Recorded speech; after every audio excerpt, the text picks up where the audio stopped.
We are officially here. I want to just say greetings, welcome, good morning, good afternoon, good evening, wherever you are around the world. This is the International Council for Small Business. My name is Ayman Tarabishy. I'm the President CEO of ICSB. It is a great and honor to bring back a great partner of ICSB for many, many years, Dr. Alex DeNoble. We had a webinar last year, Alex, but why don't we go ahead and give you the floor just to welcome everybody, and we'll get into the topic of the session and everything. Okay, well, thank you, Ayman. Boy, it really is a pleasure to stay connected with you and the ICSB family. As you know, I've retired from San Diego State University in terms of my active professorship, though through ICSB, I can still stay connected professionally. So it's very exciting for me to be here with you, and look forward to our conversation today. And thank you, everyone, for joining this discussion. Great, thank you. So, Alex, you had a passion of love a couple of years ago about a book that you have wrote, and now we're back 1 year later. And the book was an entrepreneurial venture for you, but culminating in all your years of work, travel, and experience, you eventually, one of the things that you've done in your career is eventually put a book together. And I call it The Passion of Love, which is the book's titled The Entrepreneur Within. And I want to give you the chance to tell us about your book and everything about the book so everybody knows about it. Great. Well, thank you, Ayman. The book is called The Entrepreneur Within. You don't have to quit your day job to experience entrepreneurship. And it came out around this time last year.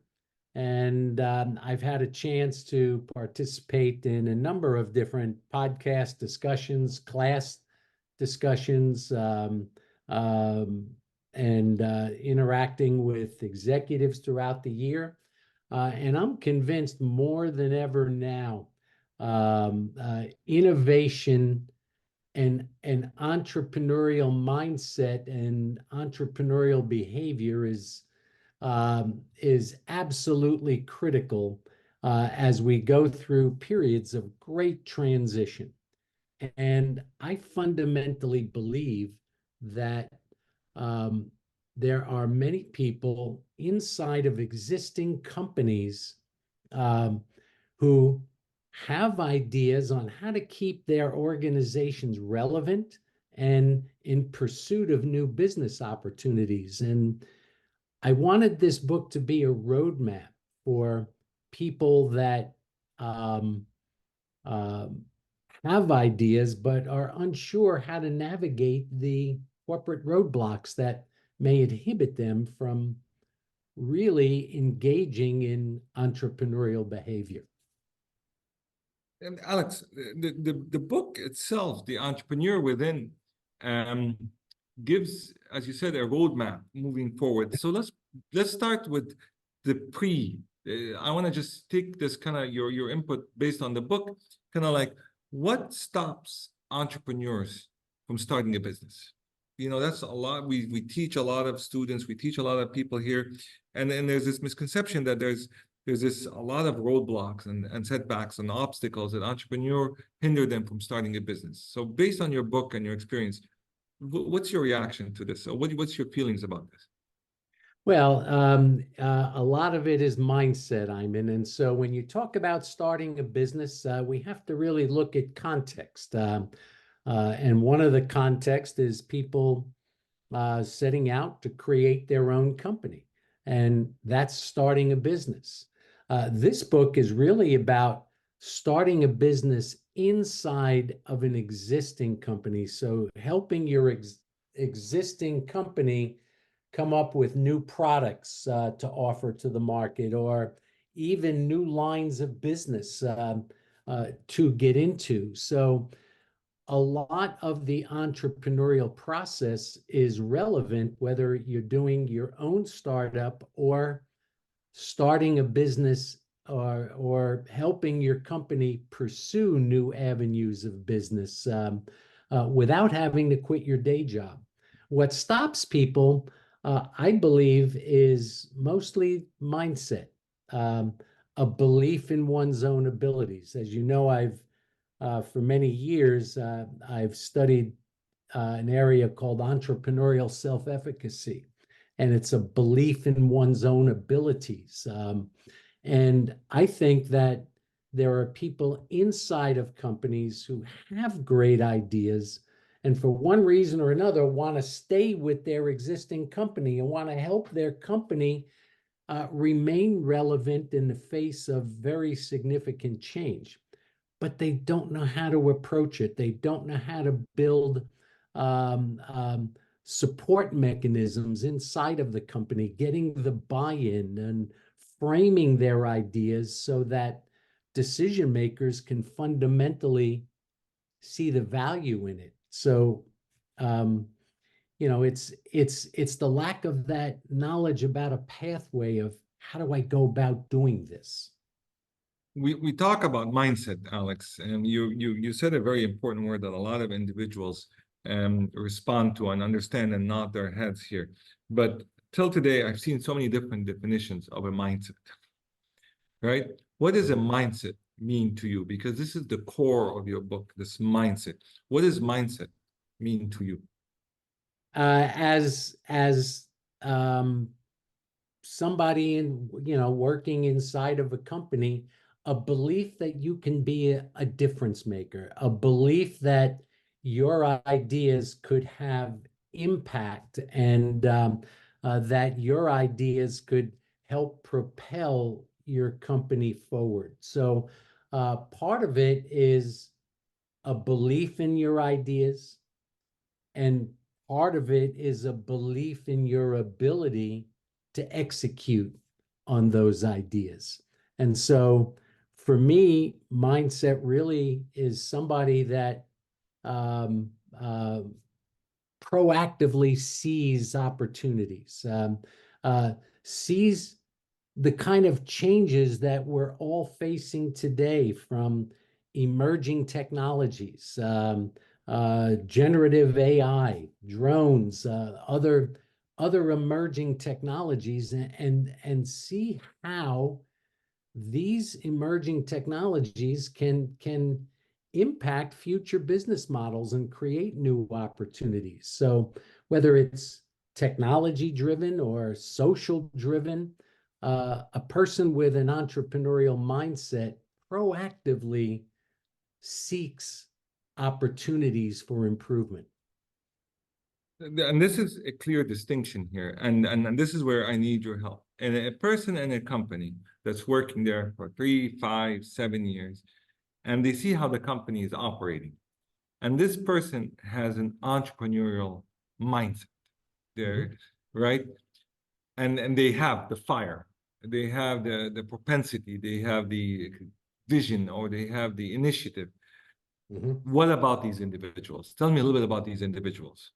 Well, first and foremost, my premise is that these individuals exist throughout the organization, from the janitor on up to the C-suite. Um, the innovation can happen anywhere in the organization. So somebody with the fire, with an idea, um, seeks to want to want to be heard. They seek to want to be heard, and as they want to be heard, um, I've been able to capture stories of people who have successfully innovated, and I really wanted to delve into how did they do it? Why did they do it? What incentivized them to do it? And a lot of it is that inner drive. But to your question, these people, when I say these people, I mean entrepreneurship can happen anywhere inside of an existing company. And that's why I run the gamut between from the janitors to the C-suite and everyone in between. So what I think makes your book extremely unique, I think it's one of the only books I have seen out there. There's a lot of books on how to start your company from scratch. you know, Right. like here, your guide, your, you know, from A to Z, how to start your company. And then Mhm. there's a lot of other books, how to scale up your company. Okay. Right. And then there's a lot of other books, how to, you know, how to do succession in your family business. Okay. Or Mhm. how to professionalize your business, or how to innovate in your business. But your book, and this is why this is webinar is so important, I believe is the only book, I haven't seen any, that talks about employees, Mhm. staff people within a company, and you're giving them what I call the preliminary approach of how to be an employee, but at the same time to start thinking about starting their own business. Mhm. You know, That I'm that is unique. That is special. Thank you. That is why, I came up with the title, The Entrepreneur Within, but the subtitle is You Don't Have to Quit Your Day Job to Experience Entrepreneurship. Um, and I build the case in the book that entrepreneurship, on one hand, is a lonely process, and it's challenging to be able to do. But as you've met many entrepreneurs in your career, they're exhilarating. I mean, there's this certain level of accomplishment when you see your ideas come to fruition. And most of the books focus on it, um, on the startup entrepreneur. And my point is that people inside of organizations can also experience that level of exhilaration by being a significant difference maker in their companies, and uh, adopt that. That's why I bring it back to entrepreneurial mindset. Because if you have that mindset, that drive, commitment to your organization, and a vision, you could be a difference maker. And also, as you initiate new business opportunities for your company, it's also a career building opportunity for you. Whether whether you do it inside of the existing company, or you develop the skill sets, competencies, and confidence to ultimately do it as a startup entrepreneur somewhere down the line. So I want you to react to this, because this is a true story and that happened, and I might not get all the facts straight, but for the most part, it's true. Dell Corporation, okay, Mhm. Dell Corporation, and I worked with them a long time ago, but years ago, Mhm. a group of engineers, right, Mhm.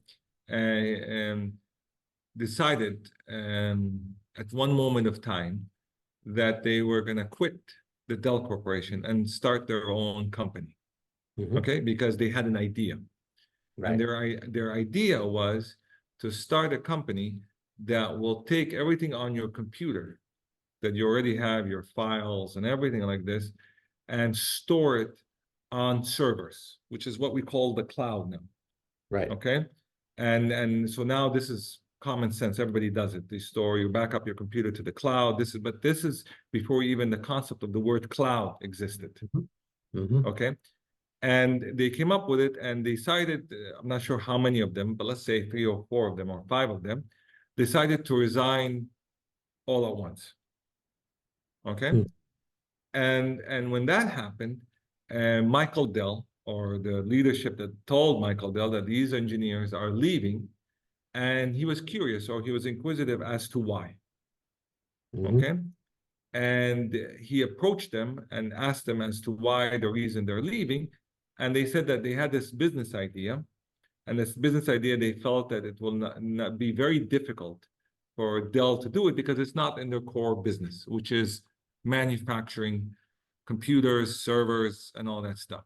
This was a more of a service-oriented idea, and therefore they didn't see it potentially getting buy-in from their management or this, and therefore they thought it's best to leave, type of thing. Mhm. Mhm. So what Michael Dell did, which was I was very impressed with him, he asked him to give him the pitch, to pitch him the idea. And then he basically, what from my understanding, again, I might be wrong on all the facts here, but basically said, why don't we become partners with you on this idea? Which is, why go out and try to do it yourselves? Why don't you use us as partners? And this becomes a new product line or service line of Dell, right? In which you get a bigger stake and so on, and we will serve you with the servers, which you need anyhow to store the data you want.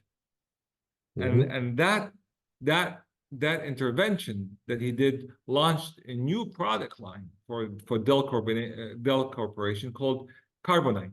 And I think that's what it's called. It's called Carbonite, if I'm corrected, which is now every time you get a Dell computer, it tells you, would you like to sign up for this service X amount of a year? And everything that's on your laptop is automatically backed up on the Dell service. Okay? Saying this, what's your reaction to this? This is the entrepreneur within for those 4 or 5 engineers. So expand it from your book lens now. How would you explain all of this? Because I thought, my God, that was genius of Michael Dell, but you wrote a book on it with the same theory or conceptual model. Okay. Well, yeah, I mean, what's interesting is that the way you're describing it, because I don't know the intricacies of this story, but I'll play off of how you described it. So these engineers saw this opportunity, but immediately perceived that it would not fit within the organization. So their tendency was, okay, we're going to leave and we're going to go out and start it on our own. Now, Michael Dell gets wind of this, and what does he say? He says, pitch it to me. That's the front end of my book. It's framing your idea so that decision makers can see the value, the merit in it, why it would make sense. So that part is interesting because it's kind of reversed. Michael Dell took the initiative to get them to pitch the idea to him. The real challenge there is people with ideas like that, how do they get in front of a Michael Dell to be able to pitch it initially? So getting in front of the people that could make the decision. In your case, Michael Dell proactively went to them. In my book, and my book comes from stories. Over 30 stories are captured in this book, and that's where I'm getting my thought processes from. Finding sponsors, finding people that could help you get into the room with decision makers. And as your story, as I come back to it, Michael Dell came to them because apparently these were very valuable engineers and he wanted to keep them. Okay. Yeah. But if it was the engineers, they might say, well, how do we get into Michael Dell's office so that we could pitch this idea to him? And in my book, and I talk about it through examples and through discussions. So give me an example. Give us a story. I gave you a story. Give me a story. All right, a story. Let's take in chapter 5, I'm trying to remember the guy's name now, but Terry Hickson from Intuit. He was working on he and his team were working on a new business initiative for Intuit to pursue in the small business community. It ultimately led to the P card concept to facilitate transactions. But he was not able to get the attention of senior management at Intuit until he was able to frame it in a way, because as he explained to me, Scott Cook at the time, when he said, here's what we can do and here's how much volume we could do. The senior management team wasn't interested in that.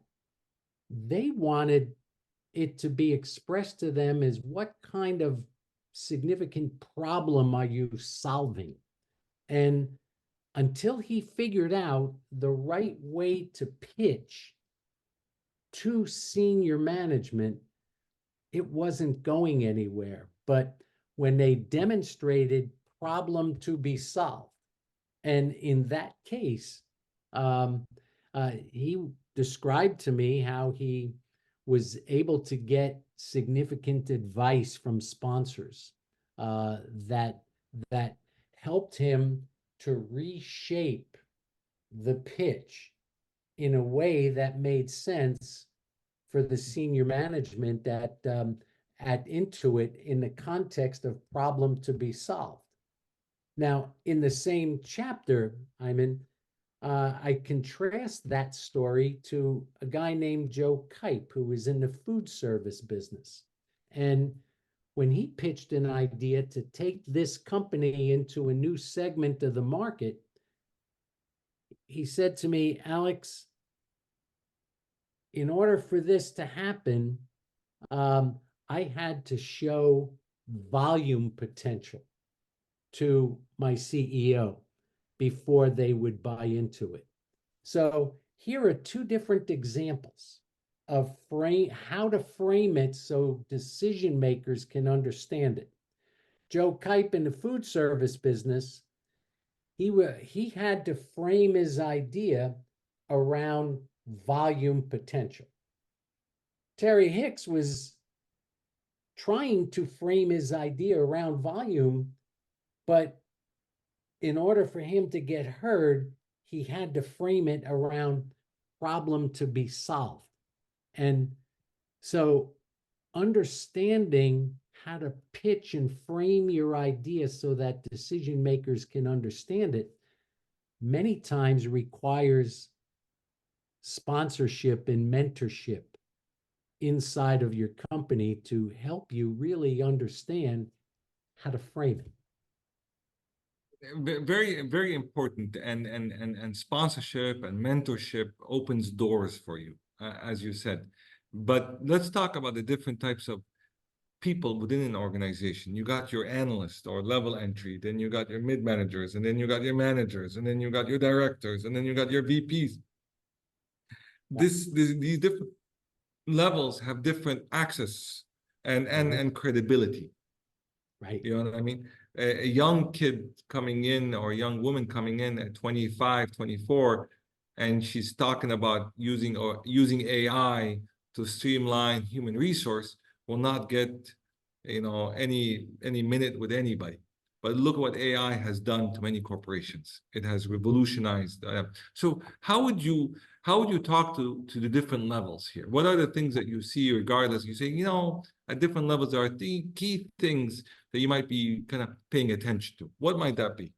You know what, Ayman? I mean, that's a nice segue into a story that you would find in chapter 7 of my book. I spoke with a guy named Adam Brotman. Adam, at the time, was working with Starbucks, and it was really at the time where Starbucks was not in the digital age. And so you're talking about AI today. Back in the early 2000s, it was digitizing. And so he had the vision for that, just like you described. He had the vision for that, but he couldn't implement it right away. And that's when he started telling me stories about small wins. Small wins is such an important concept that what he would do is he knew he had this big vision, but he was smart enough to realize that he was going to need support and sponsorship to be able to get that idea in front of people that could really provide the resources. And what he meant by small wins is that he built credibility for other people in the organization. He made them winners in effectively doing their jobs. And as he made them winners and helped them accomplish what they're trying to do, he built this basis of support. And that's where I get into discussions about obtaining buy-in. And so as you cultivate your career trajectory inside of a company, um, uh, you want to help other people. You want to help other people effectively achieve their goals. And that brings buy-in. That was Adam's strategy. And he effectively capitalized on a series of small wins to the point where when he was ready to introduce his idea of really helping Starbucks to enter the digital age and really more effectively engage with their target customers, it took that level of effort. So it's not just a one shot. It's really building up your credibility inside of your organization. At least that was Adam's story to me. So let me ask you a difficult question here, and then now we're getting into the difficult part here. There's an expression, and I'm going to butcher it, but you'll get the idea of it. Says success has many parents. When you're successful, a lot of people say, well, yeah, I was part of this. I was the one that opened the door. I was the one that told him to do this. I was the one. Everybody wants to take part of the credit. Wins, as you said, right? Success has many fathers or many mothers or many parents. Failure is an orphan. Oh, it's Alex's fault. it's Ayman's fault, which I always get from ICSB is if I screw up something, yep, it's Ayman. Ayman was, but then when it's a success, oh look, this is what we've done. Look what we did, right? Yeah, so and then as Dr. Winslow will say that when you're starting something, nobody wants to support you. Everybody is saying, well, let me hold off, let me just wait. Okay, and then when you do all the work, when all the work is set and when everything is moving and the train is about to leave the station, everybody wants to be on the first train, not the second, third, or fourth. They all want to be in the first cabin. Why? Because the train is moving. Okay, everybody wants to be part of this. And now it's elbowing, saying, no, I need to be part of it. No, you report to me. No, you get that. How is it then, based on this, the entrepreneur within, when this person is doing all the work, doing all this stuff, and at the end, the idea works? It has a lot of parents now, a lot of fathers and mothers that will say, hey, I'm part of this initiative, I'm part of this success, right? How would you address this human nature issue? Celebrate it. And as you're describing that, I mean, there's a case that it's an old case now, but I use it a lot in my corporate entrepreneurship classes because even though it's an old case, it's very rich. It's called Internal Entrepreneurship at the Dow Chemical Company, and it's a story about a guy named Ian Telford, and I describe that in a portion of the book. One of the things that made him successful in helping Dow at the time in their epoxy division, this is a Harvard case, early 2000s, move into the e-commerce world. Okay. And he had to recruit people, and he had to build the team. And one of the things that really made him successful at it was celebrating your team and generously giving credit for people so that when people want to feel a part of it, they can embrace it. Now, he was the driving force behind that made it happen, but he realized he could not do it alone. He needed IT support. He needed sales support. He needed back-end operations support.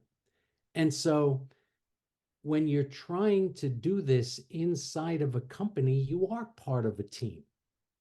And so even though maybe you're the idea and the champion and you're the driver behind it, you're a leader. And when you get people to embrace it with you, that my real message is be a leader and share it with the people along the way.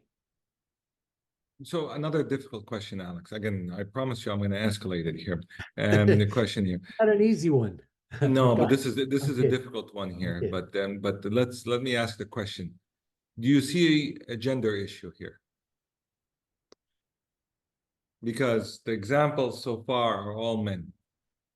Do you see an issue? Do you see, is it a gender issue where a woman entrepreneur within an organization is pushing, pushing, pushing versus a man pushing, pushing, pushing for it? Or is this not the case based on your experience and knowledge about this? Is there a gender issue? You know what? I tried to um, get a balance. I told you I've interviewed about 30 people, and I did interview quite a bit of a number of women, and I'm just flipping through. Let's see. Um, what's her name? I'm blanking on. Let's see. Okay, is this in chapter 7? Alyssa, why am I blanking on her name? Alyssa Thompson. She's a former student of mine. I'm sorry about that, Alyssa. Um, Alyssa was working uh, in a medical practice at the time. She's now a chief operating officer of a construction company when I talk about career building opportunities.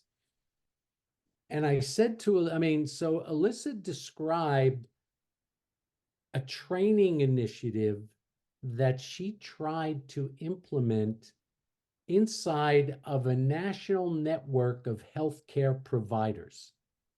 And I said, I mean, if you know anything about the medical profession and how hard it is to get doctors and other healthcare providers to change the way they do things and to accept training, it's very difficult. And Alyssa described for me um, her experiences in trying to get buy-in and getting these physicians to embrace what she was trying to show them with this new training program that she had initiated. And I said, Alyssa, how did you do it? How did you get that kind of buy-in? And she said something very profound to me. I mean, we were on a Zoom call like this here, and literally I felt her looking me straight in the eyes. And she says, Alex, it's very simple. Before I did this, I first had to kick ass on my day job. I had to kick ass on my day job. And what she really meant by that is I had to have that credibility of an ability to perform what the expectations were of me before I could really do something like this. And so she was very direct about it. That was just one example. Um, Another example is a woman named Maisha Cobb, and Maisha faced that in her challenges of getting her company to buy into digitizing and using data analytics to better understand their customers. And she was spot on with that. But she faced resistance. And as she put it, I mean, uh, based on, a difficulty of some people not wanting to work with her. So And it's not gender. There is no gender issue here between men and women on this one. It's I, just it's performance, it's the situation, it's the context, and it's the ability to get people engaged. I wish I could say that in a general way. Yeah, I mean, that's the tone I took in this book. I tried to, I mean, I interviewed, if in the book, you'll see lots of stories about different women, very accomplished women that have innovated. And it wasn't necessarily about gender, but sometimes in at least one of my stories on Maisha Cobb, in back in chapter is either 9 or 10 at this point, um, where she did have to overcome some of that. And one more question, and we'll open up for everybody here. You know, it's always the question that I personally get, not all the time, but some of the time here, is in my classes, and I will get randomly a student saying, well, Dr. Tarabishy, I'm going to submit to you my idea for my business, but I want you to sign an NDA. Yeah. And my answer to them is saying, before I sign the NDA, I want you to do a Google search on your idea and provide me at least 50 examples of somebody trying to do the same as your idea, and then I'll sign the NDA. Okay? Which then I never get a revised NDA from this. What happens if somebody says, I really have an idea in my company, but I want to take full credit or get part of the action if it's successful? What would you say to this? Even though they have no credibility, they're trying to prove themselves. And then they want to say, well, I have this great idea, but I want you to sign an NDA because if it's successful, my company will make millions of dollars and I'm not going to get anything out of it. So I need a part of it. Um, I don't think this book is for everybody. Um, in that context, I'm in But what do you because think about, people wanting, and it's also the new generation. It's kind of like, well, what's in it for me? what's in it for me? What's in it for me? Trying to, you have to keep in mind that when you try, especially if you're going to do it inside of an existing company, you need the support and buy-in of the production department. You need the support and buy-in of the sales department. You need IT support. You need HR support. Because if your idea has a significant impact on the company is going to have to change or modify or update business processes. And it's going to involve a lot of people changing behaviors for your idea to come to fruition. So if you're just out to claim your own credit for it, I think it would be very difficult to move your idea through the organization. So we have a question here, but I'm going to follow up with this question. Let's say you do all of that and you move the sales department, the delivery, all this stuff. Can you go back and saying, well, now it works. Where's my stake?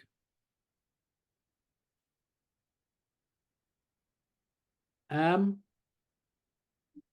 Hopefully, yeah. I mean, in the sense of, but rather than you saying, okay, where's my stake in it? I mean, if you are visible and if you are perceived as a leader and a driver within the You'll get organization, the recognition. you'll get the recognition.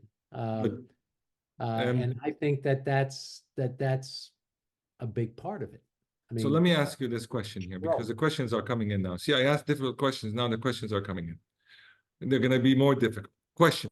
In the case of a university entrepreneurship, I have in some cases to move from one university to another in order to create a new program.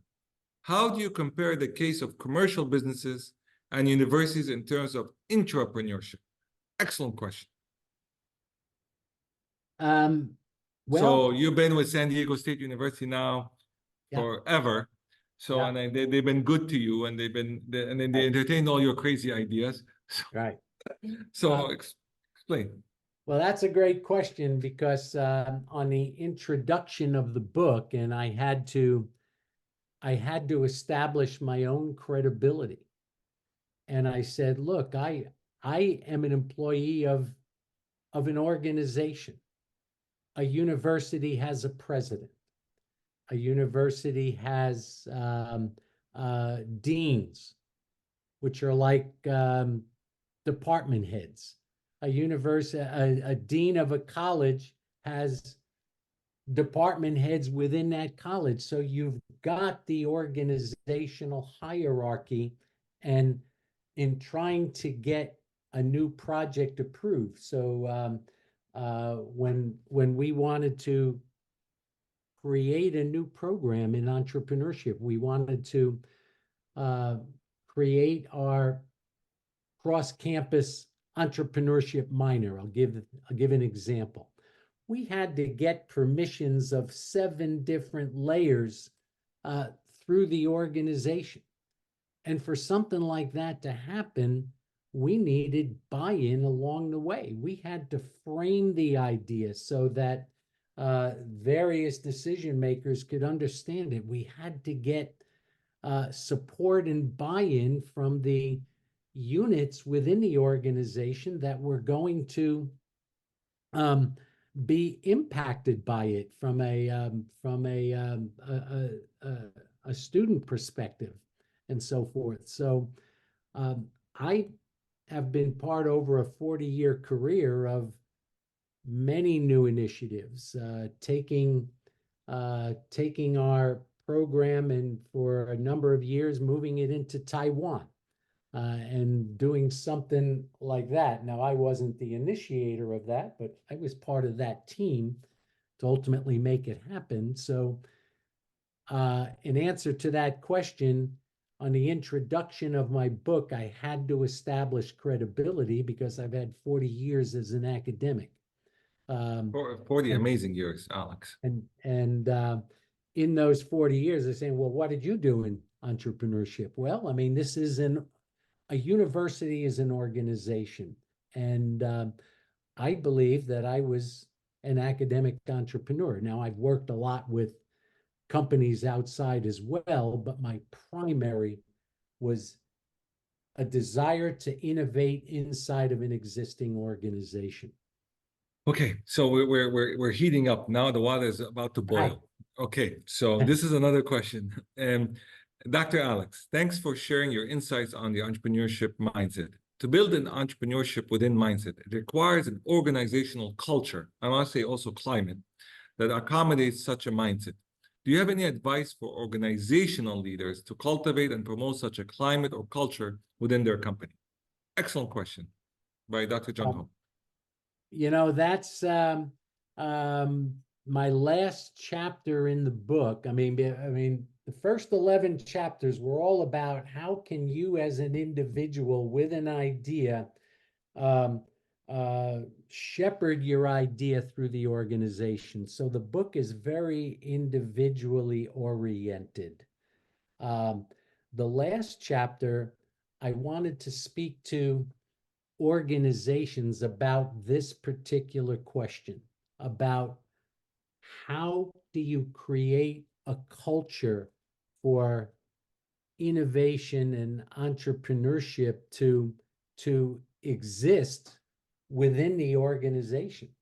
Um, I think, I mean, our colleagues, Jeff Hornsby and Don Karatko, among others, have this instrument called the Corporate Entrepreneurship and Innovation Assessment Instrument, the CEAI. And building a culture requires um, support, management support, time for people to work on projects, um, a reward and measurement system that is maybe different from the core operations. Because now think about reward and measurement. In an ongoing operation, and if you're a manager and you're held accountable, you're held to short-term performance metrics. Now, if I'm going to implement a new idea that's going to take time to gel and germinate, I can't be held to those short-term metrics because it requires a tolerance and a different set of reward and measurement metrics. Early on in the book, one of my interviewees talked about why he abandoned an idea. And he abandoned the idea because of the short-term orientation of the metrics. He felt if I knew this idea was going to take 2 to 3 years before it materialized, but I was reminded that I was still being held to short-term performance metrics. And he said, if I was to do that, the people in my unit would not get their bonus. So he gave up on the idea, left the company, and started it on his own. And so my point to you, Ayman, is that sometimes when there's a mismatch between the organization's culture, they will lose innovative people because they're not set up to accept. And reward and measurement is just one aspect of it. There's time availability. There's demonstrated management support. There's Karatko and Hornsby talk about boundary span, and Jeff Coven, by the way, is another co-author on that. But they talk about your ability to work and interact with people across different functional areas. And these are, think about it as design levers inside of a company between management support, reward and measurement system, time availability. There's about 5 or 6, 7 of these different levers that can really shape proactively shape an organization. Did we lose? Are you with me? Ayman, tell me we didn't lose me.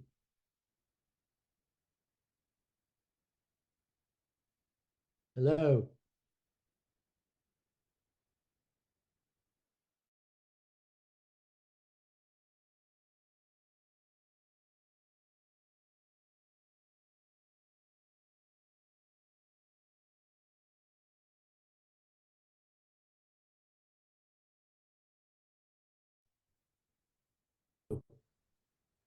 Oh, back. I'm back. Okay.